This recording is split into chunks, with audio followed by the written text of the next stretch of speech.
Why your competitor has shittier content than you and is still doing better than you. This one's gonna hurt. Take one.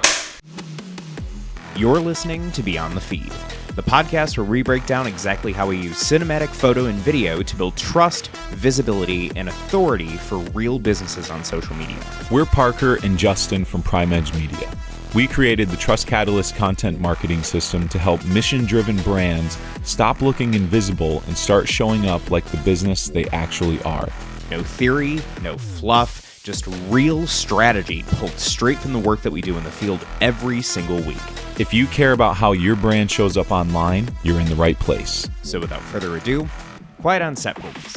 And action. Welcome to episode 3 of Beyond the Feed. So we have a very interesting topic on this one. I'm going to start this off with a story. I like stories. So we had this client years ago, I think in 2021. So they already had a cult following on social. They had been in business, I think, 7 or 8 years at the time. They were already industry leading. So at that time, I was mainly selling promo content and video ads and things like that. So I had gone to, work with them on some promo stuff. We produced some kick-ass content and it looked awesome and whatever. But what I didn't understand was how cult followings worked. So what wound up happening is their posts would get tens of thousands of views every fucking post, and they were stupid, or it was just hey, we're doing this thing today, or hey, we just dropped this product, who wants it? They don't have to do a big launch, they don't have to do anything, and people are just lining up at the door. That must be nice. Yeah. And I never understood why the fuck that was happening, because then I produce my content and I'm like, why is it performing like shit? What we discovered was the better content didn't look like the brand that they had already built, so it looked a little weird. But people were still wow, this is really nice. Yeah. But they weren't all that thrilled about it. I mean, it was the same shit as everything else. Whereas he wanted, hundreds of thousands of views on this stuff because he was investing in having this content done. Yeah. I didn't know what the fuck was going on. I'm just well, I made the pretty video. Yeah. I just didn't get it. But the reason was because they had a big ass Facebook group that everyone got to, say all their thoughts and opinions in all the time. They were very good with their audience. So what did this company do? What was their industry?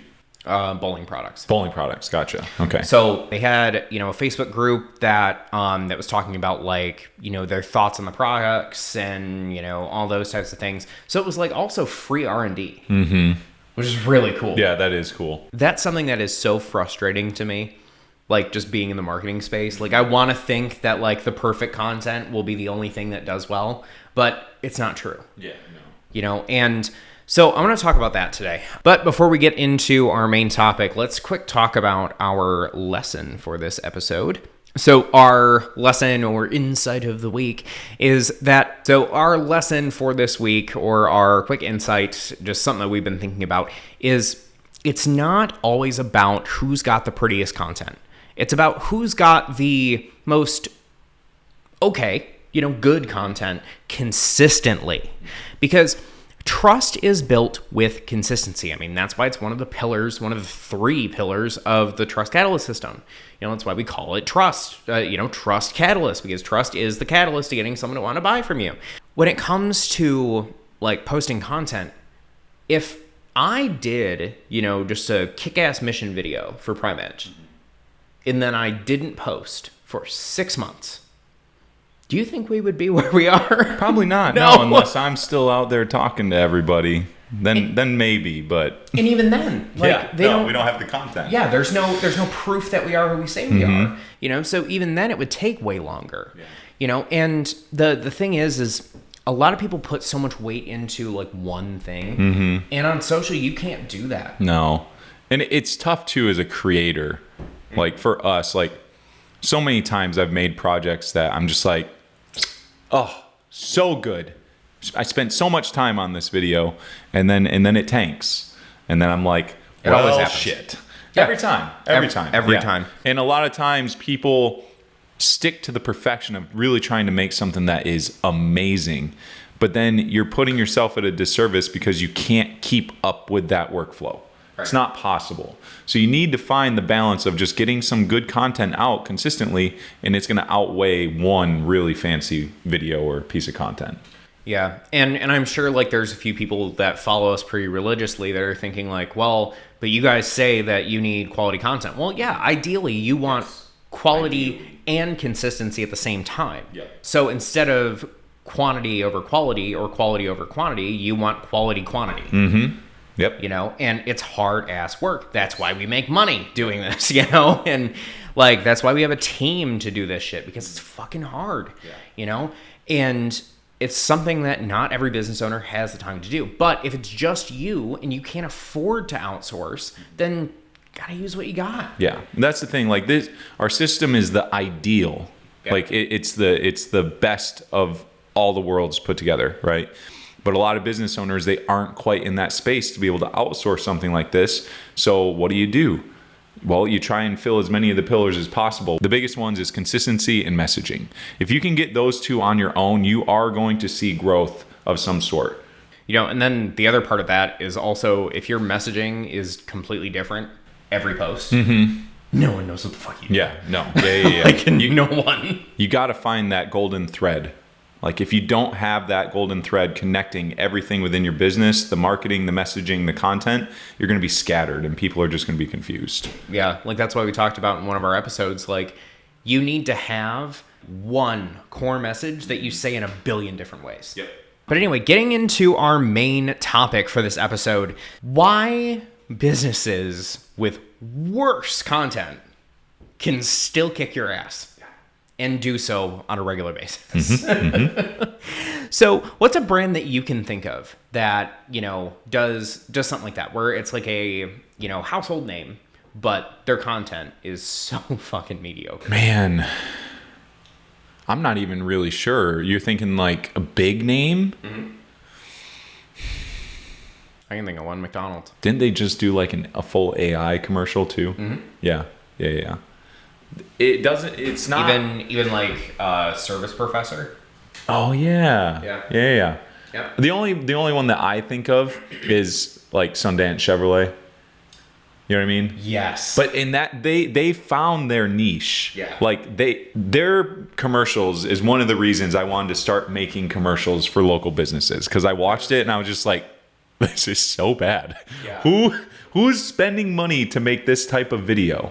But that is like their core of their marketing. Yeah. And they stuck with it. Like they're fine being absolutely corny and just off the cuff, and it works for them, and they've been doing it for 20 years.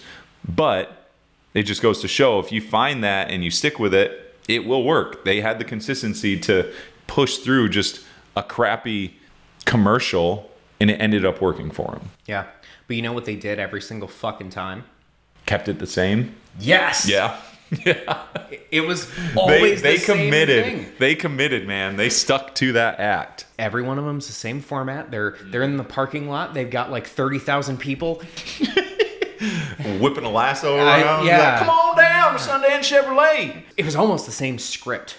Yeah. Like verbatim. Pretty much, yeah. You know, and that's why it worked, is because it was consistent, it was different, and it was funny as hell. Yeah.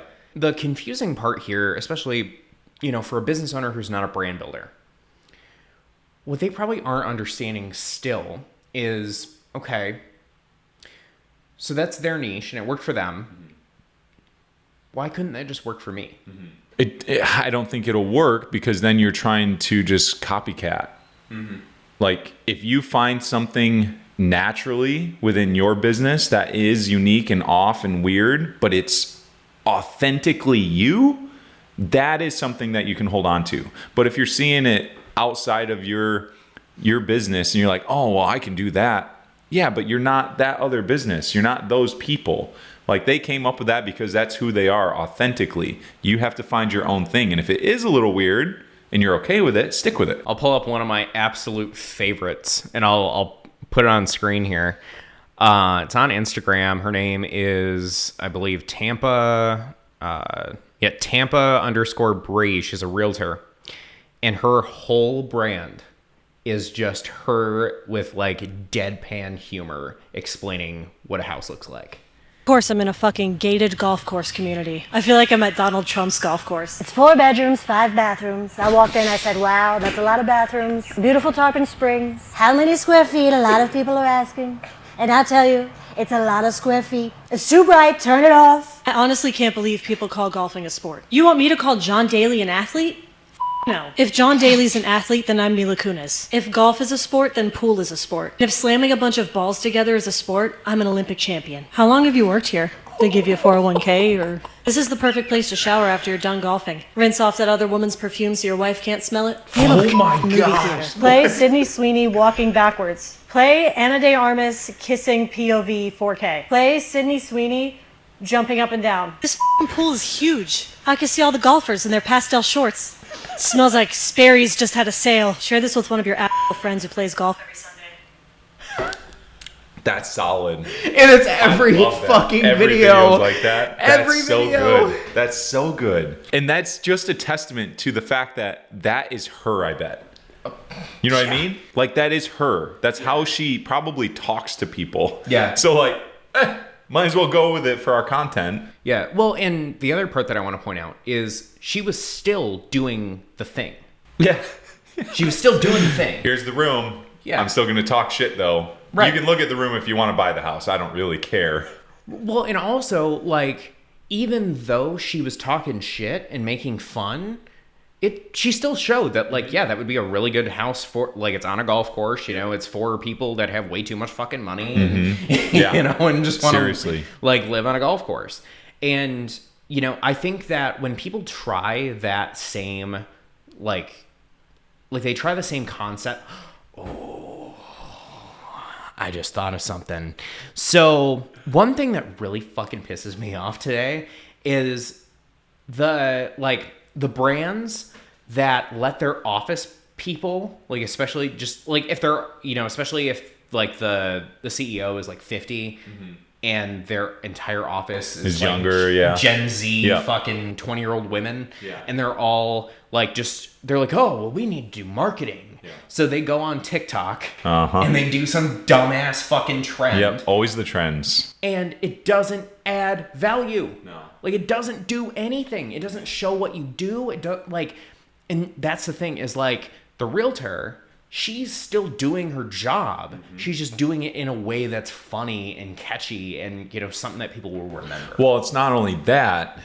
To think of it from a different perspective, she's doing what she's doing and still doing the job, but she, unbeknownst to her maybe, and maybe she understood, but she started her own trend. Like, I guarantee people are copying that type of content. Oh, yeah. You know? So if you can find something that is trend-worthy, that fits with your brand, your messaging, and is who you are, and you do that consistently, then you're creating your own trend and you don't have to worry about that. But if you're just looking at trends like, oh, I'll do that. Oh, there's another one. I'll do that. It's not going to work. And, like, same with Sundance. You know? Yeah, it's fucking stupid. But So stupid. But they're still showing what they do. Yeah. You know, they're still on their lot with their 30,000 people waving. Yeah. You know, but they're showing off what they do. They're talking about what they do. So I think that is one big misconception there. But also, I think what builds at least some cult followings is the story. Yeah. You need a story and you need an enemy. For example, that one company I was talking about, they are going into the scientific side of the sport, which no other company has done. And their enemy is the companies that, you know, they have people doing chemical engineering that don't have chemical engineering degrees, you know, and things like that. They just have been around it for forever, so they just do the thing. Yeah. Whereas he's like, no, like, let's see what the data says. Let's do some research. Yeah. You know, and that's their whole thing, is they're a very luxury brand. You know, they're upscale. So if you're not one of those people, you know, if you don't value, you know, real science and R&D and, you know, high quality products, if you don't value those things, then that brand isn't going to be for you, and then it's going to naturally kind of push you away. That's why there's a lot of people that fucking hate them in the industry for no reason other than the fact that, it's like, oh, I don't like how they do things. But then I don't want to buy. But in that situation, like whether half of the people don't want to buy, you have half that do, and you're the only one in that space, you've monopolized that side of the industry. Exactly. And he has. Yeah. Getting back to just kind of the main point here and the key takeaways, I'm thinking about this from the perspective of the business owner who still doesn't quite understand, okay, how do I build that? Or do I even need that? Yeah. And how does this stuff actually work? And for me, I think from what I've seen that like what makes it is the brand and the story. Yes, absolutely. Like the brand recognition is really what you want to sell. Yeah. Like you want people interested in the story. If you flip on a TV show and it doesn't catch you in the first episode, you're not going to keep watching. Yeah. Right. Well, there's, like we've got a client who's also in one of the networking groups, and he has a ridiculous fucking story. Who? Joel. Oh man, I love his story is the coolest. Yeah. And I'm still bummed that we haven't found a shoot date yet, but the depth of that story and like how long it took him to actually get to the vision he had in his mind, it's crazy and just a testament to perseverance as a business owner. Yeah, and he was able to. So essentially, the backstory is he traded a paperclip for an ice cream truck. Yep, traded up to. Yeah. Yep. So, and he's got like on his website, I think it's paperclipsicecream.com. So go check them out. Yeah. It's really cool. He's got like all of his things that he traded to get to that point, and he documented the whole thing on TikTok. Yeah. And got like hundreds of thousands of people. He went viral. Yeah. Like he went viral. Problem is that then he died off. He didn't keep making content around the business. Right. Which I'm like, man, you missed the mark there. Like that, you set up a golden calf. Yeah. And it was just ready to take off, and then just kind of got complacent. But yeah, such a cool story. If you're in this boat and you're like, I want to know how this works. I want to know how to do this. Like, you have to, I think, first of all, understand where you're actually going. So going back to, like we mentioned this in the first episode, building a StoryBrand 2.0. That book will help you a ton. It's free on Spotify Premium if you have it. If not, like, buy the book. It's so good. But it talks about like the different parts of like a story. So you've got like the plot, you've got the characters, you've got the common enemy, and like all of those different things, and like where they're supposed to be going, and who's the guide, who's the hero, and all that sort of shit. You need to figure out what that is for your brand. Yep. If you don't, which most people aren't, like that's the thing, is most people aren't doing that. Mm-hmm. They're just saying, oh yeah, I cut down trees when they fall on houses. What a great book to read. Yeah. Or like, yeah, I clean houses. Yeah. It's like fucking cool. Yeah. Because like for us, we could easily just say that like, oh yeah, we make videos. Yeah, we make videos. That's what we do. We make you look cool on social, whatever. But like, there's a story behind it. There's a brand that we're building. For fuck's sake, we're doing a podcast. We are. and like our whole thing is standing up to the industry and saying, hey, listen, this isn't the fucking only way. And let me tell you, that's a big stance. Like our bad guy is the industry, like kind of as a whole. Pretty much. Which I think is cool because we can start off small and kind of slide under the radar, but at some point we're not going to be under that radar anymore. No. And when that point comes, our story is going to be established. Yeah. Like everything is going to be in place. So people can try and attack us and be like, it's already laid out, man. Like you are finishing our story right now by coming in and saying these things. So thank you very much. Yeah. Yeah. Yep. And, we have clients talk about that. Mm-hmm. About like, I like how you guys are just like no bullshit. Yeah. And like for example, the guy that we're having a meeting with after this, like he talked to a bunch of other marketers and was like, I've never had someone talk to me about pain points. Fucking what? He said that in that first meeting. I'm like, what marketers are you talking to? That's like 101 for marketing. You find the pain point and then you build off of that. But this guy literally is like, wow, I've never had anyone spin it to me like that. I'm like, what? How is that possible? But anyway, getting back to, kind of our main point here is like, so if you want to become one of those brands, I mean, you have to do all the things. You have to have all three pillars: the consistency, the high quality content, and the clear messaging. You have to have those things. Yeah. But you also need to have the other stuff, because if you have the other stuff, it becomes easier. One content creator I follow is Alex Hormozy. And that's like, he talks about all the time. He's on like episode 900 something on his podcast. Episode number 8 of his podcast years and years ago was stop branding.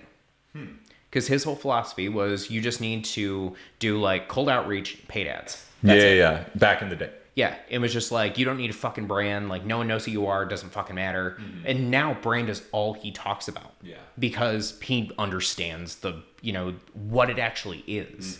And brand is just your reputation. Yeah, so it is. Yeah. And you build a reputation by doing the same thing over and over. Like, if you're always late, then your reputation is you're going to be late. Yeah, that you're going to be late. Yep. So for us, just like our reputation is that, we don't know everything, but we're going to kick ass at it and, do our best. Yeah. And if we half-ass it, people are going to be like, the fuck are these guys doing? Yeah. Because it's not us. It's not our reputation. So I think people need to stop playing it safe. And like, I think we can do an entire episode on that. In fact, it will be a good one. Yeah. That'll probably be the next episode. Don't be afraid to like alienate yourself, and like, don't dilute yourself for other people's feelings. And believe it or not, like, because people say all the time, they're like, well, I don't want to leave money on the table, and I can serve everybody, and it's like, but you don't want to. You don't want to. I promise you don't want to. No. And this is one of the biggest things we found is once we really established our messaging and narrowed it down to that one thing, the clients that we wanted to work with came to us, and we didn't have to deal with all the bullshit. No. They're all exactly the same. Our clients are the same in terms of mindset, and it is amazing. Like, I love our clients. Yeah. Key takeaways here. What do you think? Like we said, obviously you want all three pillars, but as a business owner, if you do have the time, you have the tech capabilities to at least start making content, find some consistency.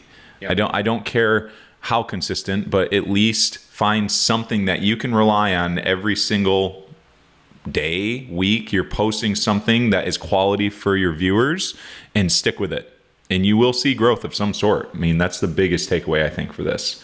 Be you also. Be authentic, and then make the content around that, and you'll see some growth. Agreed. I hope you guys enjoyed this. If you guys took anything away from this, please share it with a friend who needs to hear this message. And if you want to learn more about how the system works, just go to primeigemedia.com/trustcatalyst.